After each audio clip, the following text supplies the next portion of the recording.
দর্শক, বিশৃঙ্খলার কারণে প্রায় 1 ঘন্টা 10 মিনিট দেরিতে শুরু হওয়া আর্জেন্টিনা বনাম কলম্বিয়া ফাইনালের নির্ধারিত 90 মিনিটেও ছিল নানা নাটকীয় ঘটনা।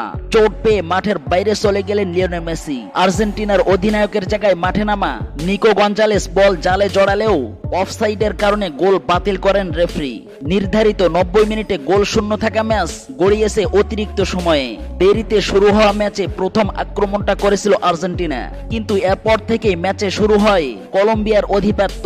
পুরো প্রথমার্ধেই আর্জেন্টিনার উপর ছড়ি ঘুরিয়েছেন হামেস রদ্রিগেজ লুইস দিয়াসরা। প্রথমার্ধে আর্জেন্টিনার চেয়ে সব দিক থেকেই এগিয়ে ছিল কলম্বিয়া। প্রথমার্ধের শেষ কলম্বিয়ার বলের দখল ছিল 53% এবং আর্জেন্টিনা ছিল 47%।